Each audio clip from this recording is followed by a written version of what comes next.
네, 저희들은 함께 하나님 말씀 찾겠습니다. 오늘 하나님께서 우리들에게 주시는 말씀 고린도 후서 6장 1절에서 2절까지 말씀입니다.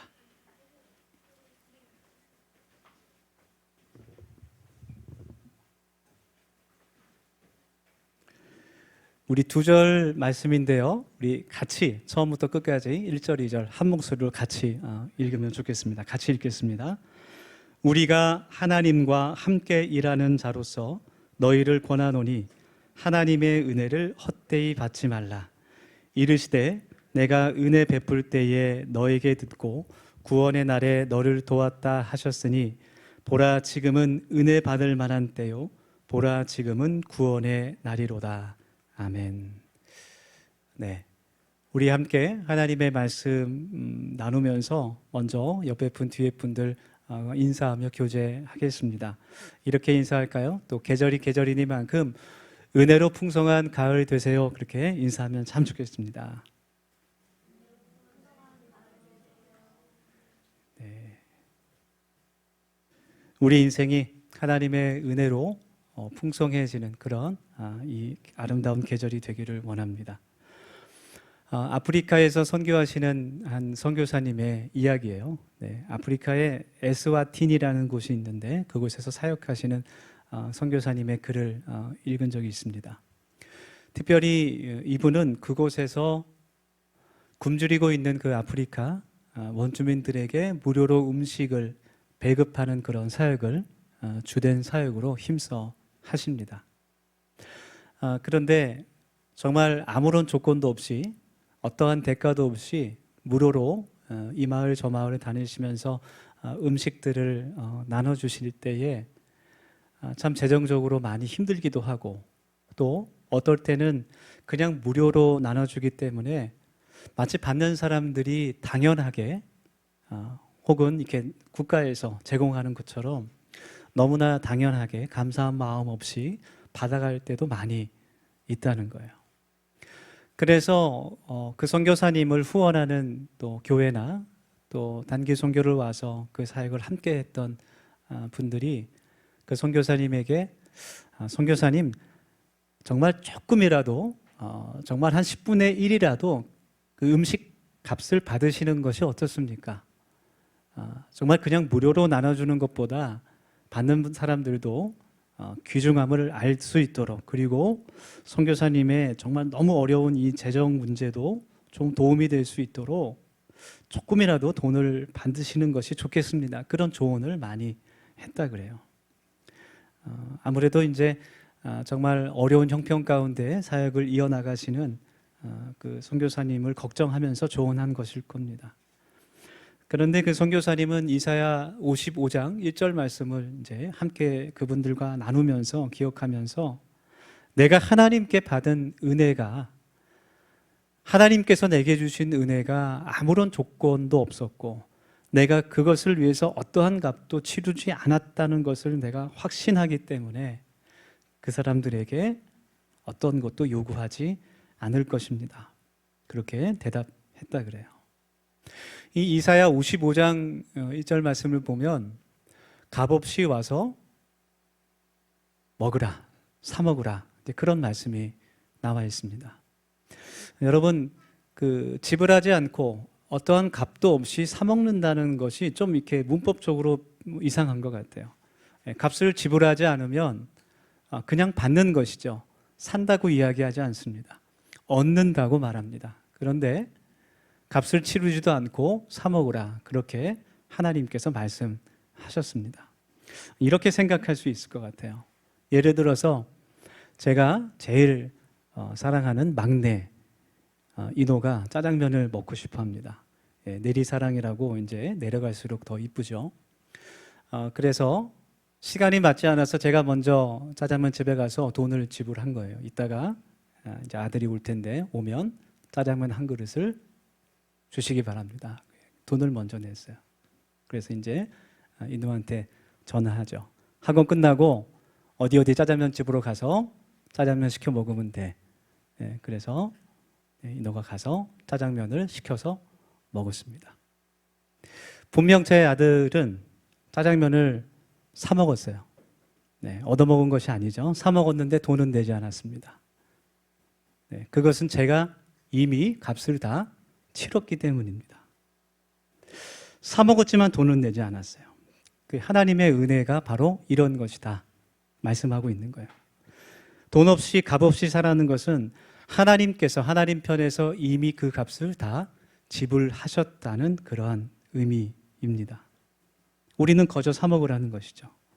사랑하는 우리 더수염 가족 여러분, 놓치지 말아야 합니다라는 제목을 통해서 우리 함께 오늘 말씀 같이 나눌 텐데, 주님의 십자가의 은혜, 우리가 도저히 감당할 수 없는 그 어떤 것으로도 감당할 수 없는 그 십자가의 은혜를 우리가 함께 기억하고 나눌 수 있는, 그 은혜를 붙잡을 수 있는 오늘 이 시간이 되기를 원합니다.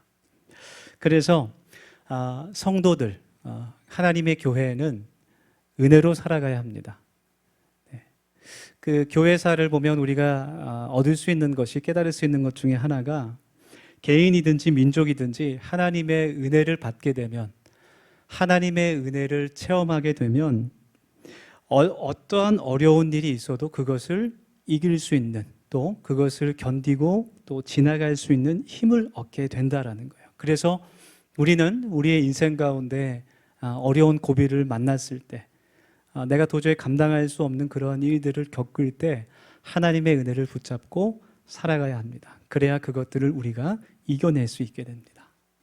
또한 우리에게 정말 기쁘고 좋은 일이 있을 때도 우리는 하나님께 은혜를 간구해야 됩니다. 우리가 교만하지 않고 겸손하게 하나님 앞에 엎드릴 수 있을 때처럼 하나님의 은혜를 간구하며 하나님께 자녀답게 살아갈 수 있게 되는 겁니다. 오늘 고린도후서 본문 말씀은 이제 사도 바울이 고린도 교회에 보내는 그런 편지죠. 제2차 선교 여행 때 한 AD 50년경에 사도 바울이 고린도에 가서 또 하나님의 말씀으로 그들을 열심히 가르쳐서 예수님의 복음을 전하면서 고린도 교회를 세우게 됩니다. 그리고 그곳에서 1년 반 동안 가르치면서 그 교회가 단단하게 세워지게 되죠. 그리고 나서 사도 바울이 에베소로 옮겨서 또 하나님의 말씀을 전하게 됐는데, 고린도 교회에서 좋지 않은 소식이 들려오는 거예요. 예루살렘으로부터 온 유대인들이 고린도 교회 안을 어지럽히고 있었다는 소식이 들려옵니다. 고린도 교회 안에 거짓 교사들이 교회를 흔들고 또 갈등을 일으키면서 그 교회를 어렵게 한다는 소식을 듣게 된 거예요. 그 예루살렘에서 온 유대인들, 율법주의를 신봉하고 있는 그 사람들이 사도 바울이 전한 예수님의 복음, 오직 예수님을 믿는 그 믿음으로 구원받을 수 있다는 그 믿음을 어지럽히고, 예수님의 이름으로만 구원받는 것이 아니라 하나님께서 모세를 통해 주신 율법을 지켜야만 그 구원이 온전해진다라는 거짓을 가르치는 그런 어려운 상황 가운데 있었던 거예요. 그래서 바울이 전한 그 복음을 공격하고 또 사도 바울을 깎아내리면서 그가 전한 십자가의 복음, 그것은 불완전하다. 우리는 여전히 율법의 전통을 따라야지만 하나님께 구원받을 수 있다라고 그들을 속이는 겁니다. 그래서 바울 사도가 이 소식을 듣고 정말 마음이 불타는 마음으로, 안타까운 마음으로 고린도 교회에 편지를 쓴 것이 고린도 후서의 말씀이에요. 그가 전한 은혜의 복음이, 십자가의 복음이 이 율법 때문에 다시 옛날로 그 율법주의로 돌아가는 것을 막기 위해서 이 고린도 후서의 말씀을 지금 고린도 교회에 보내면서 오늘 우리가 함께 읽은 이 6장 말씀을 통해서 오직 너희들이 예수님의 그 은혜를, 하나님의 그 은혜를 붙들어야 한다라고 전하고 있는 것입니다. 사도 바울은 하나님의 은혜를 헛되이 받지 말라, 그렇게 1절 말씀을 통해 권면하고 있어요. 이 헛되이 받다, 헛되다는 말이 그 헬라어 원어로 에이스케논이라는 말인데 공허하다라는 그런 의미가 있습니다. 그래서 하나님의 은혜를 헛되이 받다라는 그 말의 뜻은, 공허하게 받다라는 말의 뜻은 예수님의 그 십자가의 은혜를 공허하게 만들고 다시 율법으로 돌아간다는 그런 의미가 있어요. 예수님의 그 십자가의 희생을 공허한 것, 무의미한 것으로 만들어버리는 그 거짓에 속지 말고 오직 예수님의 은혜를 붙잡아야 한다. 그렇게 이야기하고 있는 겁니다. 그래서 우리가 오늘 이 말씀을 우리가 함께 나누면서 먼저 우리가 마음에 깊이 기억하고 새겨야 할 것은 우리가 하나님의 은혜를 소중히 여겨야 한다라는 거예요. 하나님의 은혜를 소중히 여겨야 합니다. 은혜를 헛되이 받지 말라는 것은 하나님의 은혜가 우리의 삶에 이미 임하고 있는데도 그것을 거부하거나 무관심하거나 그 은혜를 가볍게 여기는 것을 뜻하는 거예요. 사실 우리가 이 자리에 있는 것, 우리가 함께 모여서 더시움 교회라는 이름으로 하나님을 예배할 수 있는 것, 그것이 얼마나 감사하고 얼마나 소중한 은혜인지 우리가 깨달을 수 있어야 돼요.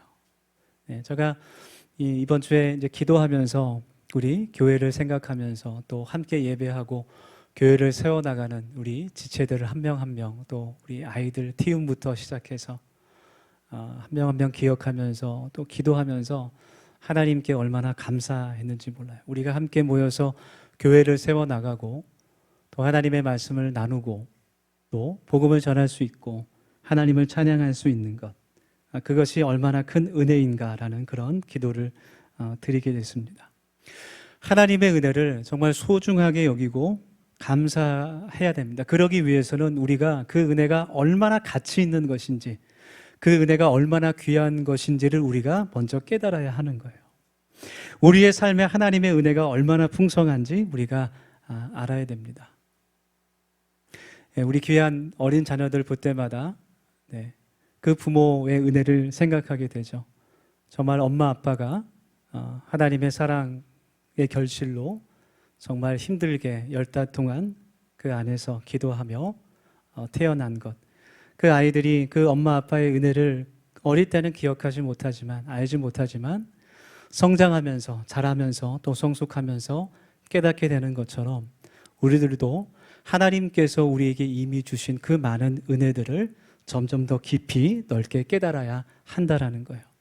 우리가 매일 살아갈 수 있는 공기와 또 물을 주시고 또 사랑하는 가족들을 우리에게 허락하시고 예배할 수 있는 사람들, 공동체를 우리들에게 허락하신 그 은혜, 그러한 은혜들을 우리가 기억해야 한다라는 겁니다. 하나님께서 우리가 살아갈 수 있는 모든 것을 공급해 주신 분이라는 것, 그것을 우리가 마음으로 믿고 고백할 수 있기를 소망합니다.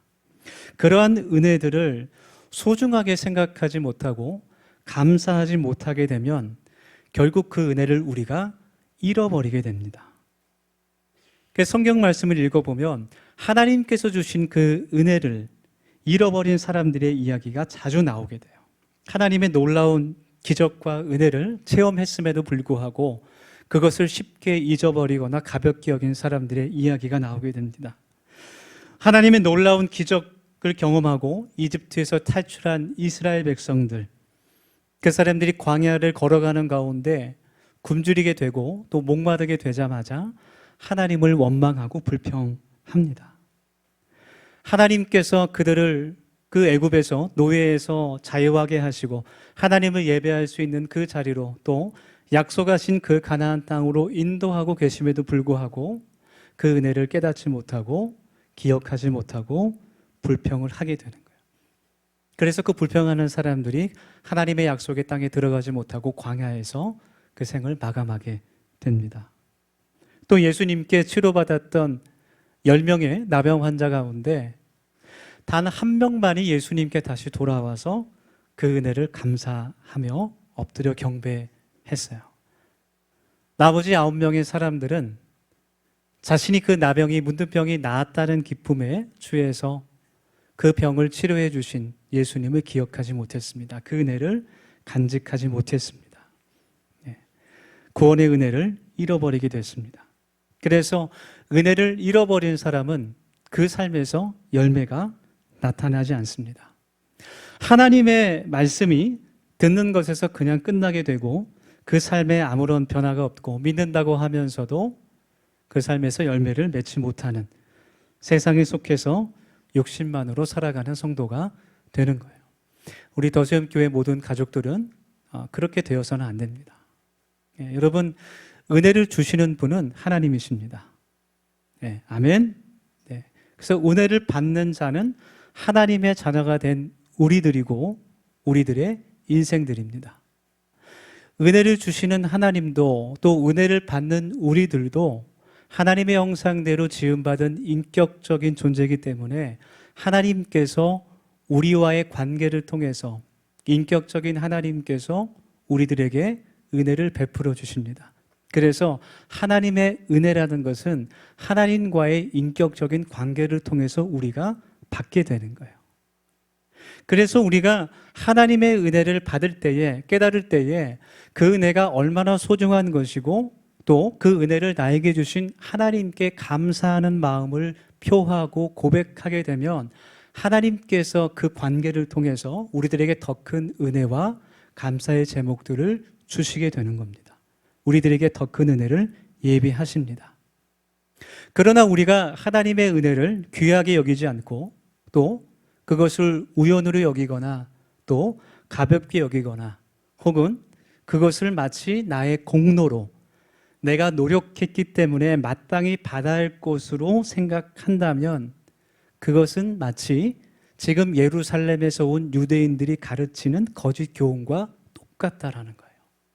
그들은 예수님의 십자가의 공로를 가볍게 여기고 율법을 지켜야 하는 나의 공로로 구원받을 수 있다라고 그들을 혼란스럽게 하는 겁니다. 여러분, 하나님의 은혜는 끝이 없고 한이 없고 늘 우리와 함께 하시는 임마누엘의 은혜입니다. 그리고 늘 우리의 길에 앞서서 우리의 모든 것을 예비하시는 여호와 이레의 은혜이지만 아무나 그 은혜를 받을 수는 없습니다. 하나님의 은혜를 감사하고 소중히 여기는 하나님의 자녀들만이 그 은혜를 받아 누릴 수가 있습니다. 우리가 그것을 말씀에서 확인할 수 있게 되는 거예요. 누가복음 10장의 말씀을 보면 마르다와 마리아 이야기가 나오죠. 예수님께서 나사로를 살리신 후에 그 나사로의 누이 되었던 마르다와 마리아의 집으로 방문하시게 돼요. 그곳에서 마리아는 예수님의 말씀을 사모하여서 예수님 곁에서 그 말씀을 듣는 것에 집중했고 마르다는 부엌에서 예수님께 드릴 식사를 대접하는 그 섬김을 하게 됩니다. 그러나 결론적으로 마르다는 그 말씀의 은혜를 사모하지 못해서 그 자리에 없었고 주방에서 봉사했기 때문에 결국은 예수님과 또 마리아를 통해서 불평과 원망을 쏟아내게 되는 것이죠. 마르다처럼 우리가 하나님의 은혜를 받지 못하거나 받지 못한 채 일만 하거나 또 봉사만 하게 되면 그것이 결국은 불평과 원망으로 결론 지어진다는 거예요. 교회에서 여러 가지 섬김과 봉사를 하게 될 때 어떤 의무감이나 책임감으로 할 수 있습니다. 그것이 나쁜 것은 아닙니다. 또 어떤 분들은 경쟁심으로 봉사를 또 섬김을 하는 분들도 있고 또 다른 사람들 때문에 부담감으로 섬김과 봉사를 하는 분들도 있습니다. 그러나 우리가 봉사와 섬김을 하게 될 때 하나님께서 주시는 은혜를 간구해야 되고 그 주시는 그 봉사를 통해서 나에게 주시는 그 은혜와 기쁨을 우리가 경험해야지만 그것을 내가 감사하게 감당할 수 있게 되는 거예요. 여러분, 마리아는 하나님의 그 말씀의 은혜를 사모했기 때문에 주님 곁에 머물러서 그 말씀을 귀 기울여 들었습니다. 그리고 성경에 기록된 대로 예수님 발에 그 향유를 부어서 정말 그 이름이 아름다운 사람으로 모두에게 기억되는 그런 은혜를 받게 됐어요. 여러분, 하나님의 은혜라는 것은 누구에게나 임하는 것이 아니라 하나님의 은혜를 사모하며 그것을 기대하며 또 귀하게 여기는 사람에게 임한다는 것, 그것을 우리가 기억하기를 원합니다. 그리고 그 은혜의 기쁨과 감사로 순종하면서 응답하게 될 때 하나님께서 더 큰 은혜를 부어주시고 더 크게 우리들을 사용하여 주실 줄 믿습니다. 그래서 우리가 오늘 함께 말씀 나누면서 또 결단의 기도를 하나님께 드리면서 하나님 나에게 주신 말씀의 은혜와 또 기도의 은혜와 또 찬양의 은혜와 성령의 은혜와 또 섬길 수 있는 그 은혜들을 우리가 다시 한번 새롭게 깨닫고 주님께서 예비하신 그 모든 풍성한 은혜를 받아 누리는 하나님의 자녀 되게 하여 주시옵소서. 그렇게 기도할 수 있기를 원합니다. 또 두 번째로 오늘 말씀에서 우리가 깨달을 수 있는 것은 하나님의 은혜에는 때가 있다라는 거예요. 2절 말씀을 보면 뒷부분입니다. 보라 지금은 은혜 받을 만한 때요, 보라 지금은 구원의 날이로다. 그렇게 선포하고 있습니다. 사도 바울이 선포하는 이 말씀은 이사야서 59장 8절에 나오는 말씀을 이제 인용한 말씀이죠. 네, 이사야 선지자의 입을 통해서 하나님께서 예언하신 말씀입니다. 하나님께서 그 이사야를 통해서 하나님께서 하나님의 종을 예비하셔서 그를 통해서 이스라엘을 회복시키신다는 그런 예언을 주시는 그런 말씀이었어요. 바로 예수님을 가리키는 말씀입니다. 하나님께서 내가 택한 종을 통해서 나의 백성을 구원하고 회복시킬 것이다. 그것을 예언하시는 말씀이었어요. 그래서 고린도 후서에서 바울 사도가 이 말씀을 인용하게 되는데, 인용한 이 말씀을 다시 보면 하나님의 은혜와 구원이 받는 때가 있다라는 것을 우리가 알 수 있어요. 헬라어에는 그 때를, 시간을 가리키는 말이 두 가지가 있는데 카이로스와 크로노스라는 말이 있습니다. 이 말씀에서 쓰여진 말은 카이로스라는 말인데, 먼저 크로노스라는 말은 그냥 흘러가는 시간을 의미하는 그런 말이에요. 그런데 카이로스는 어떠한 시각, 특정한 때를 의미하는 그러한 단어입니다. 그리고 단순히 시간이라는 의미만 가지는 것이 아니기 때문에 이 카이로스라는 말이 기회라는 말로 이제 번역되기도 해요. 영어 성경에서 보면 이 카이로스를 opportunity라고 이제 번역하기도 합니다. 그래서 이 말씀, 지금은 은혜 받을 만한 때라는 이 말씀을 그 영어 성경으로 읽어보면 지금은 은혜를 받을 기회이다. 그렇게 번역할 수 있습니다. 모든 은혜라는 것이 기회이고 또 때가 있을 수 있다라는 거예요. 그래서 은혜를 받는 것은 기회를 잡는 것이다라고도 말할 수 있어요. 은혜가 항상 있는 것이 아니라 우리에게 하나님의 은혜를 받을 수 있는 기회가 있을 때, 그 시간이 있을 때마다 우리가 그것을 힘써 붙잡을 수 있어야 된다라는 그런 말씀입니다. 성경을 보면 이러한 기회를 잘 붙잡은 사람들의 이야기가 또 많이 등장합니다. 모세가 이스라엘 백성들을 데리고 광야 길을 걷게 될 때 가장 먼저 홍해라는 큰 장애물을 만나게 되죠. 네, 아주 중요한 순간입니다. 첫 번째로 모세가 당하게 되는 그러한 리더로서의 시험입니다. 모세는 이 은혜의 때를 놓치지 않고 하나님 앞에서 순종으로, 믿음으로 그 지팡이를 들게 됐습니다. 그리고 홍해가 갈라지는 은혜를 경험하게 되는 거예요. 또 신약 말씀을 보면 주님께서 그 조그만 가정집 안에서 하나님의 말씀을 전파할 때 많은 사람들이 치유받는 그 기적이 일어났고, 너무나 많은 사람들이 그곳에 몰려서 그 집안에 들어갈 수 없을 때 중풍병자의 친구들이 그 중풍병자를 같이 그 들것에 메고 지붕에 내려가서 그 지붕을 뚫고 병자를 내려가는 그 사건이 기록되어 있습니다. 그 기회를 예수님께서 그 치유의 은혜를 베푸시는 그 기회를 놓치지 않고 받게 된 것이죠.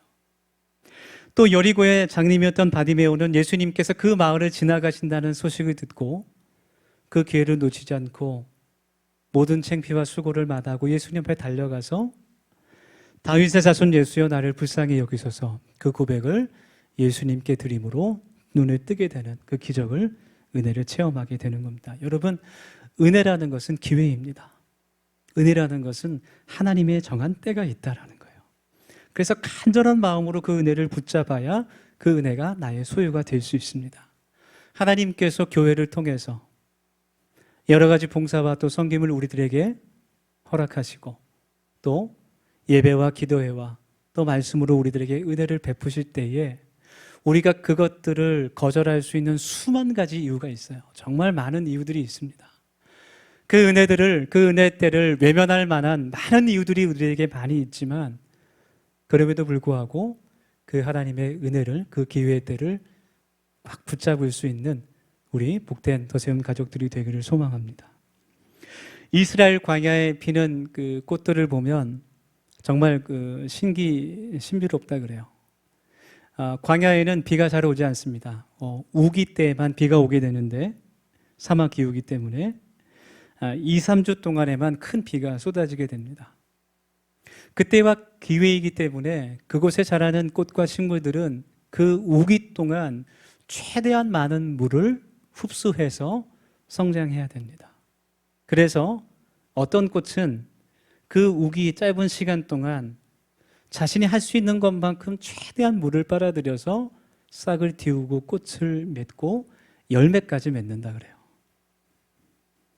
그 시간을 헛되이 보내지 않고 공허한 것으로 놔두지 않고 할 수 있는 한 최대한 물을 흡수해서 자신의 사명을 감당하는 것입니다. 여러분, 우리의 인생에도 하나님께서 예비하신 카이로스의 때가 있다는 것을 우리가 기억할 수 있길 원합니다. 특히 우리 더세움 가족들 가운데 지금 인생의 어려운 고난을 당하시는 분이 계시다면 하나님의 은혜의 그 단비를 소망하고 만나실 수 있기를 주님의 이름으로 권면합니다. 아멘. 그리고 정말 지금 기쁘고 감사한 일이 모든 것이 잘 풀리고 계시다면 지금 이 은혜의 순간임을 깨닫고 그 은혜 안에 있음을 하나님 앞에 감사하고 더욱더 겸손한 마음으로 더 큰 은혜를 간구할 수 있는 우리가 될 수 있기를 주님의 이름으로 축원합니다. 함께 이 시간 말씀을 기억하며 같이 기도하겠습니다. 하나님의 은혜는 그 어떤 금보다 보석보다 더 귀하다는 것, 그것을 우리가 기억하면서 이 시간 함께 기도하길 원합니다. 하나님께서 주시는 그 은혜와 평강이 세상 그 어떤 것으로도 바꿀 수 없다는 것, 그것을 저희들이 깨닫게 해주시고, 우리 함께 기도할 때 첫 번째로 모든 것이 하나님의 은혜였음을 깨닫는 지혜를 주시고 또 그것을 소중히 감사하게 여기는 저희가 되게 하여 주시옵소서. 그렇게 기도하길 원합니다. 두 번째로 기도할 때 하나님 은혜의 때를 깨달아 그 기회를 놓치지 않는 복을 저희들에게 허락하여 주셔서 하나님께서 예비하신 그 모든 은혜와 그 사랑과 평강을 저희들의 삶에 풍성히 누릴 수 있도록 하나님께서 도와주시옵소서. 우리 그런 제목을 가지고 함께 이 시간 기도하며 나아가겠습니다. 같이 기도하겠습니다. 아버지 하나님, 저희들 하나님의 말씀을 기억하며 이 시간 함께 기도합니다. 하나님께서 우리에게 베풀어주신 그 놀라우신 은혜들을 하나님 기억하게 도와주시고 하나님 감사하며 살아갈 수 있는 우리 모두가 될 수 있도록 하나님 인도하여 주시옵소서. 하나님의 그 은혜와 사랑을 하나님 저희들이 깊이 깨달아 알게 도와주시고 하나님 그것을 가볍게 여기거나 하나님 무시하는 것이 아니라 하나님 무엇보다도 소중하게 여길 수 있도록 하나님 우리 마음들이 하나님 주 하나님 여러분 귀한 마음들이 주시옵소서. 하나님이 이미 우리가 허락하신 그 은혜와 사랑들이 저희들이 감사함으로 나아갈 수 있게 하셔서 하나님 우리들의 인생과 삶에 더 큰 하나님의 축복과 은혜가 내려질 수 있도록 아버지 하나님께서 도와주시길 예수님으로 원합니다. 하나님 도와주시고 하나님 인도하여 주시옵소서. 하나님 우리 모든 기억한 성도들이 아버지 하나님 은혜를 주님을 믿게 해주시고 그 은혜 살아갈 수 있도록 하나님 주신 힘과 능력으로만 살아갈 수 있도록 하나님 도와주시길 간절히 소망합니다. 하나님께서 우리를 인도해 주셔서 하나님 주여는 감사하고 주십시오. 아버지 그 감사를 통해서 더 큰 감사와 기쁨이 우리의 삶에 충만할 수 있도록 하나님께서 도와주시옵소서. 기억하시고 예수님으로 기도드립니다. 우리들의 삶과 인생의 주인 되시는 하나님의 선하신 그 손이 우리들의 삶을 인도하여 주시고 또 하나님께서 예비하신 그 복의 길로 걸어갈 수 있기를 소망합니다. 하나님 우리를 통하여 영광 받아 주시고 또 하나님 우리에게 베푸신 그 은혜를 우리가 놓치지 않고 잘 붙잡고 그 은혜 안에 살아갈 수 있도록 하나님 인도하여 주옵소서. 감사드립니다. 예수님 이름으로 기도합니다.